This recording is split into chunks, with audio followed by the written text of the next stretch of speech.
after we are ovulating, it's really not very confusing. So let's go ahead and cover that so we know the process.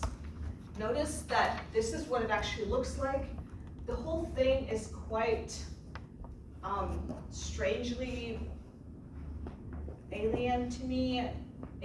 The ovary is actually bulging like that. You have enzymes that make this part of the ovary where the chosen mature oocyte is gonna start getting thinner and thinner, like we're gonna break down the walls of the ovary tissue itself in that area to make it thinner and more burstable, while at the same time the antrum is filling more and more and more with antral fluid. So it's like a big pop of fluid, a big zit, I guess. All right. Okay. Ovulation, follicle bursts releasing the oocyte. It's going to be the secondary oocyte surrounded by some of those granulosa cells that were next to it. And that is going to be called corona radiata. So that gets released. Sam. So, since the corpus luteum secretes progesterone, and if you're on birth control that's progesterone based, does the progesterone prevent the corpus luteum from even being formed in the first place, and that's why you don't ovulate? Or? No, because corpus luteum happens after ovulation. Oh, okay. Okay, so let's get to that and how that works. So for now, you don't have a corpus luteum, you just have that broken follicle. The chosen one has burst. The oocyte with the granulosa cells that were right around it is flying across literally open space in the abdominal pelvic cavity. The rest of the follicle, which was the other layers of granulosa cells and Teca cells, are staying behind, and they're going to continue to grow and change the nature of their enzymes and proteins to be able to do different things. So the part of the follicle that stays behind will develop into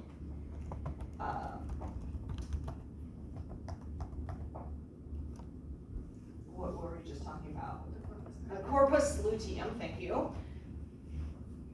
We'll talk about that in a minute. So there's now a separation between what is happening to the oocyte and what's happening to the rest of the follicle. They're not in the same place anymore. Because the granulosa cells were secreting hormones, about which we're about to talk, that hormone levels will plummet.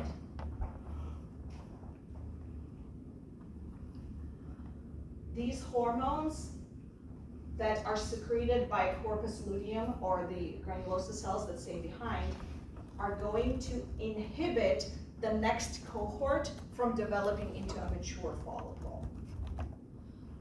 We'll get to that in just a second. If no fertilization happens, after about 12 days,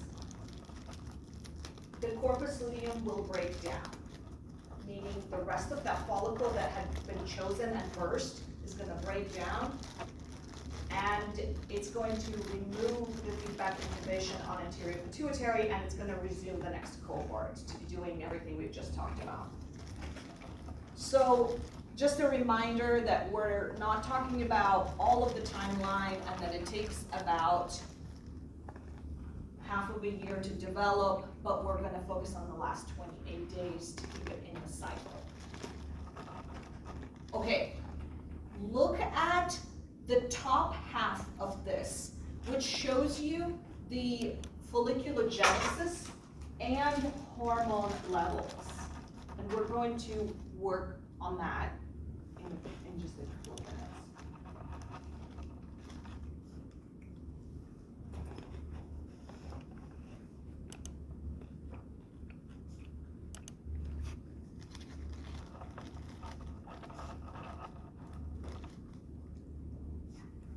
So ovulation occurs if it's fertilized or not fertilized? Ovulation occurs regardless. So we got to remember that let's go back to, put it all in context, let's go back to right here. All that we've been talking about is happening in here. So we, going through the process of folliculogenesis, one follicle is chosen to grow bigger than any other one, and it will burst, and the oocyte and some surrounding cells are going to be bursting into here. The fimbriae are going to be moving in such a way that kind of creates a current, and that they're gonna pick up that oocyte with the granulosa cells around it and move it to here. There are mechanisms to help move that oocyte over here. If, as it's moving, sperm come in through the vagina and over here, they will meet, and that oocyte that came from ovulation will get fertilized. So everything we've been talking about before now has nothing to do with fertilization. It's not dependent on sperm or anything like that. It's just having an oocyte that is ready to meet the sperm, is developing here in the ovary, will burst out of the ovary and move into the uterine tube. If there happens to be sperm in the uterine tube, that oocyte may become fertilized.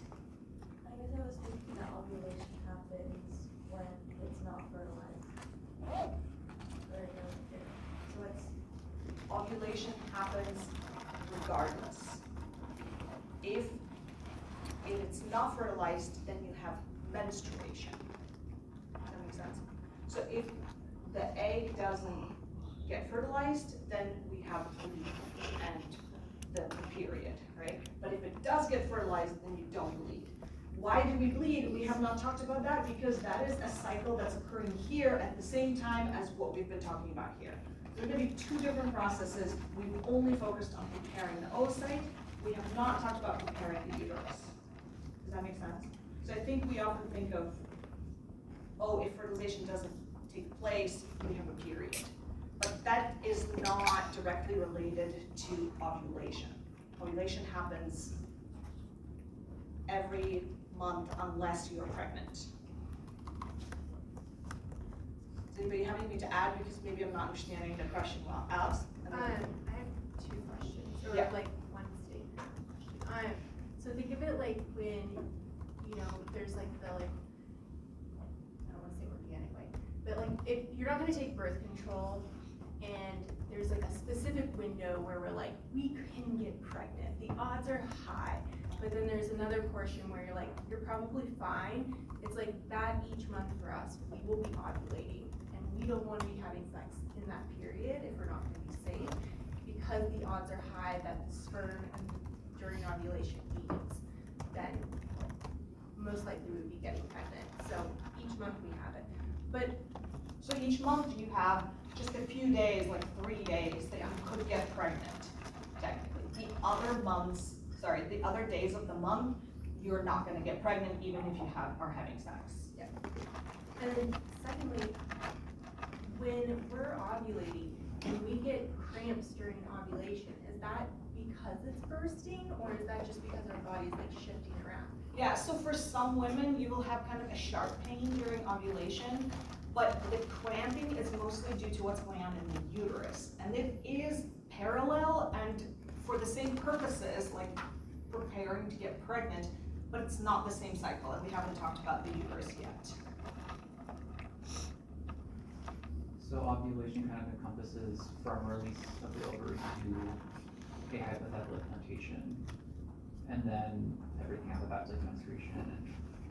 Correct. So if you got pregnant, you would continue your ovulating that same egg until it's implanted, but then you wouldn't ovulate for the next cycle, and you wouldn't shed the lining. Correct. I wouldn't say you would continue ovulating, it's like Like it would continue, the zygote would continue down and Correct. ovulate until it hit the lining, and then it will implant in the lining, and you will not have a period, You won't and you shed will it. no longer ovulate for the next 9 months. Yeah. So a secondary follicle, once it becomes fertilized, then it is an ovum. not a secondary follicle does not get fertilized. That's what I mean. We would say mature follicle ovulates or goes through the process of ovulation, and that means a mature follicle, when it bursts, a part of that follicle will go to the uterine tube and potentially get fertilized. The other bigger part of that follicle remains in the ovaries and is going to start acting like an endocrine structure. So a follicle never gets fertilized. Okay, that's like a semantic thing. A follicle is something that only exists in the ovaries. Fertilization, which we haven't talked about yet directly, happens in the uterine tube. There is no follicles in the uterine tube. There's only an oocyte. Yes, there are some granulosa cells around it, but it is no longer called a follicle. So follicle's kind of like a vesicle, essentially, For development. Okay, Exactly. and it just stays with them. Yes, follicles only exist in ovaries, where we develop. The whole point of having the follicle is to develop an oocyte that's potentially ready for fertilization, and then to support that fertilized oocyte. That's the function of the follicle. That all happens, everything with follicle development and support is happening in the ovaries. Fertilization happens in the uterine tube, and then that, after it's fertilized, it's gonna be implanted in the uterus itself. The thing that gets fertilized is a secondary oocyte, which will become an ovum only after its interaction with an egg. Again, that's semantic, and we'll get to that in a second. So the corpus luteum. Yeah. Just clarifying for myself, it stays, that part of it stays in the ovary to Correct. release inhibin or progesterone Yeah. to stop the process of folliculogenesis. Correct. Cool. Okay, so let's put that together of what Clark just said.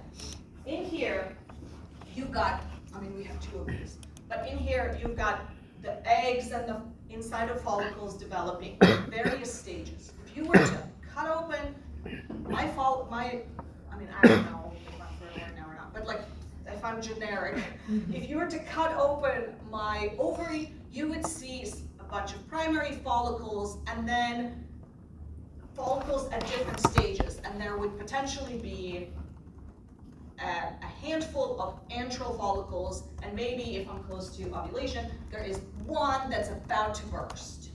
That's what it looks like in here. Once ovulation happens, that means that one chosen follicle will burst, and it will, like, literally like a zit popping, it'll like come out into here.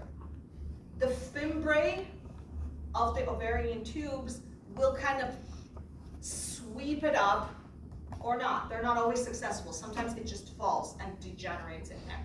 But it will get, evolutionarily, we hope that at least some of the months, it'll get picked up by the fimbriae, and that oocyte that was part of the mature follicle will continue moving down this tube.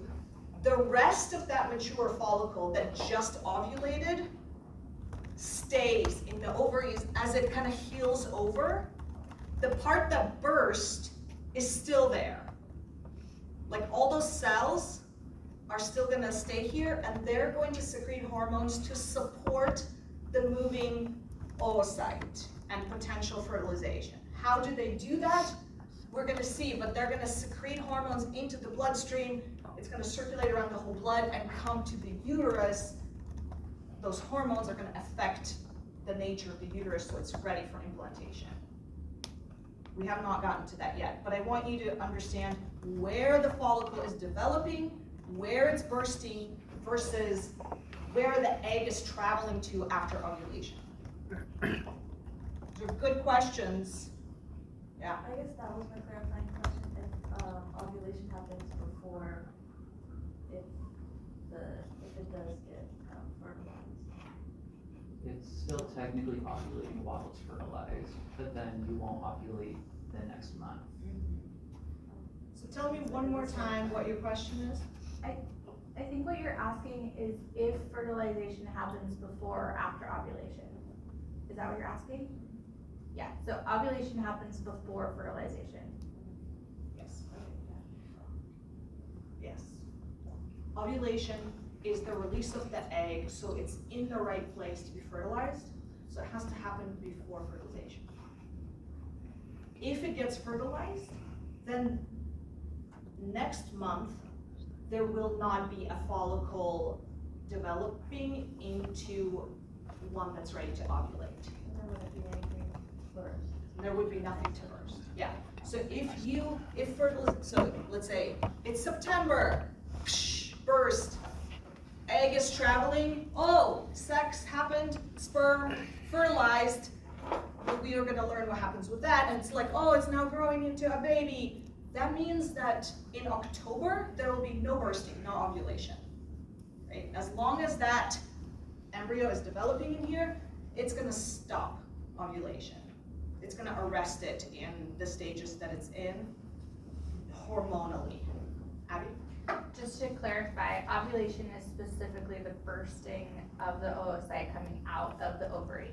Nothing more than that, right? Like it's Correct. not, there's no continuation of ovulation, like that is It's the a thing. moment in time. Like it's one of those, often when we talk about puberty, menopause, folliculogenesis, those are like long processes that have like many points. It's hard to know where it stops and ends. Ovulation is a second in time when it's bursting. When the follicle is bursting, the mature chosen follicle, they're also called Graafian follicles, or late tertiary follicles, those are all the same name. But the mature follicle that bursts, that moment is ovulation. The oocyte that has burst out of there, that's traveling through the uterine tube, that's no longer called ovulation. That's just moving oocyte. Kimberly? I just have a quick question. Since there's two ovaries, like, what's happening to the other one when one is, or are they both simultaneously, like? Yeah, great question. From what we understand scientifically, generally, each month, ovaries take turns. So this is again where, because there's so many overlapping stages, in my right ovary, there is going to be one mature chosen follicle ready to burst, while in my left ovary, it's still several weeks behind in development, and then when this one, so it's like a staggered development in the two ovaries. So I guess the short answer is we ovulate from one ovary each month. We ovulate one oocyte from one ovary a month, and the ovaries take turns. There is a genetic predisposition in some people to ovulate two oocytes, and that can be from the same, generally it's from the same ovary, but it could potentially be from two different ovaries. That's the people who are predisposed to having fraternal twins or non-identical twins. That seems to have a genetic component. In evolutionary was kind of selected against because it's so much more likely you're gonna die if you're carrying two babies. But it does still happen. Did we hear a twin? Did I already ask this? I think I did. No one here is a twin? Or has kids who are twins? Just for fun. Alex, did you have a comment or a question?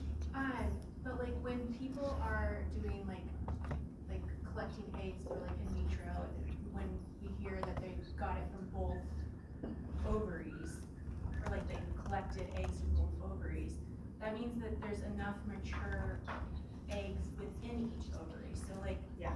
they just pick like the top best ones when they're in there, or? So they, do you wanna talk about that, Abby? Do you wanna share? Yeah, so I'm currently doing fertility treatments right now. So basically, like you get on all these hormone like medications, and your body like it does produce more than one mature follicle, and it can be from both ovaries.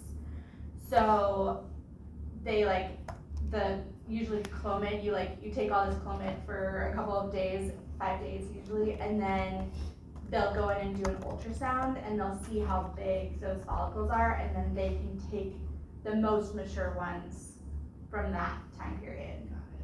So, And the case study that I would like us to do today will take a peek into that process, not go as deeply as people, you know more about that through your experience.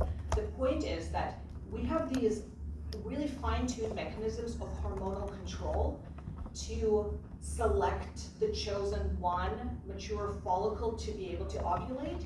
And there is a threshold that it goes through from building many receptors for hormones and suppressing neighboring follicles to have only one.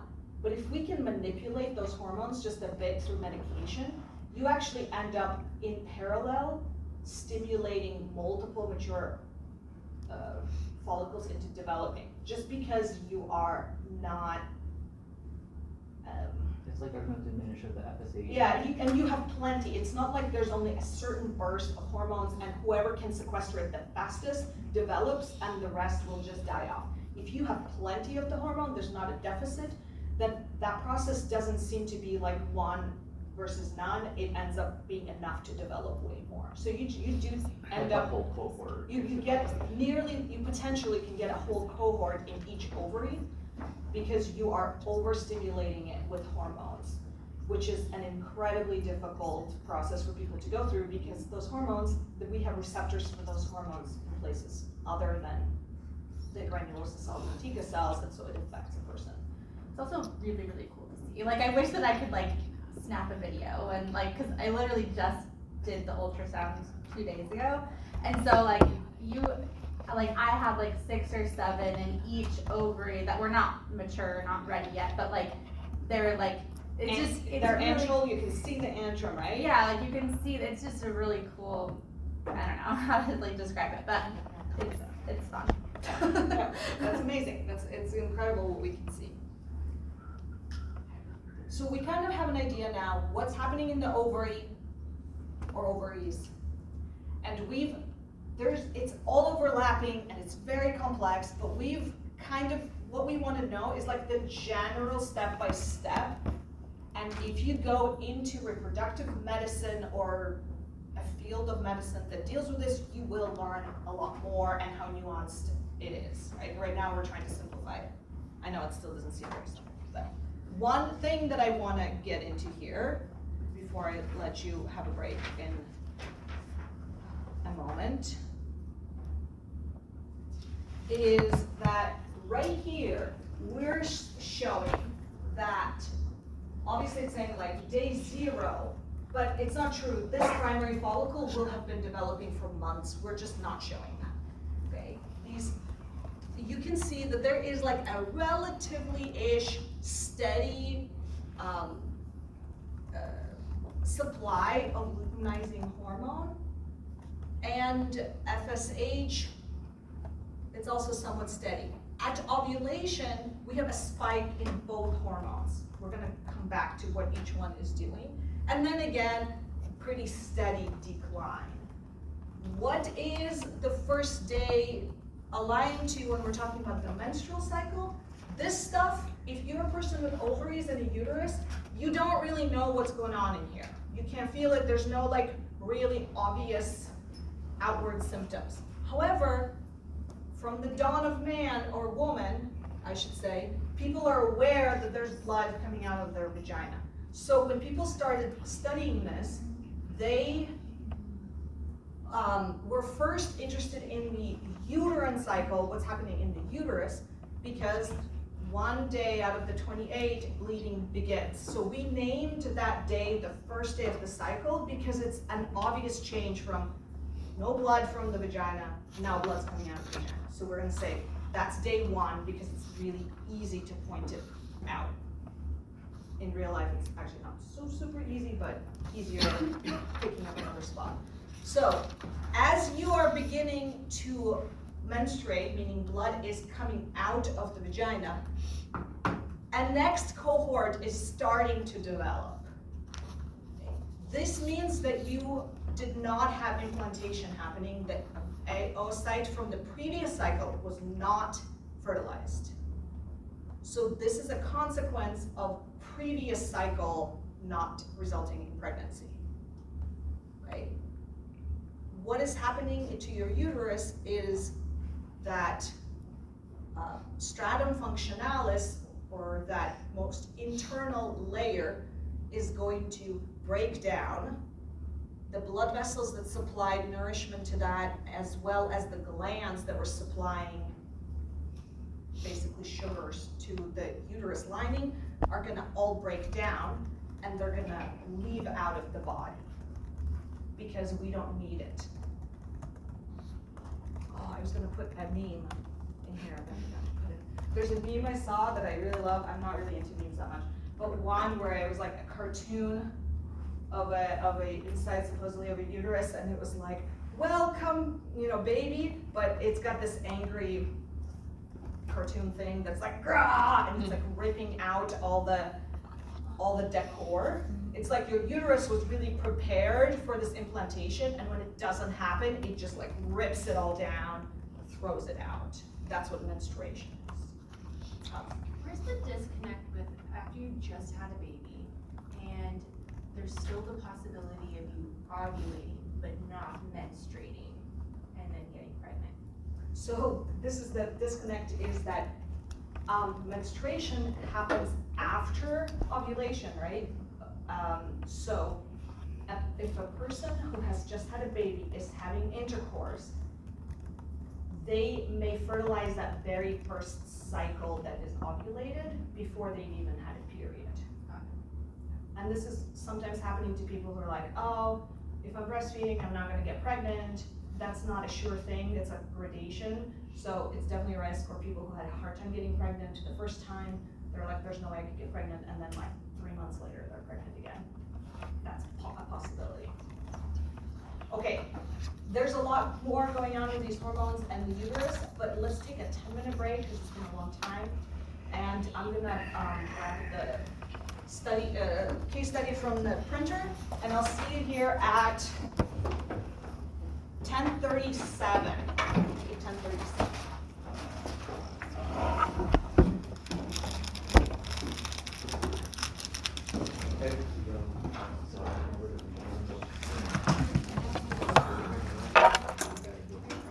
Oh, really? Oh, thank you.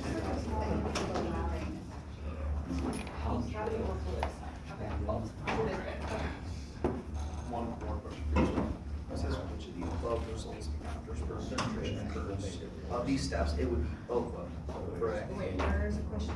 So which of the above results after sperm penetration occurs? And it's referring to this for oogenesis. No, I just Tell me, understand the window.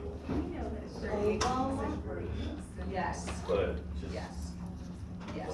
So Okay. ovum is actually, to be like super precise, is It was. synonymous with I told her. Yeah. and it's only fully developed into that You're brain not, you were gonna drive after home. contact with I sperm, could because drive that's home. what You- stimulates it to I'm not finish right, but- meiosis. The sperm penetration is when the zone of pellucida receives the sperm, right? Yeah. Okay. And it's that Yeah, contact with the surface of the oocyte at the moment It was. that results in the stimulation No, I that was on the freeway. metaphase 2 And stimulated. to, Okay. And the creation to of like the base second, construction, so 3 lanes merged polar body. into 2 lanes. People Still would all do very that. confusing. It is but so I'll- very I'll confusing. make sense of it. Yeah. Traffic. Thank you. Stopped. And so like I kind of, I didn't stand, right, but I break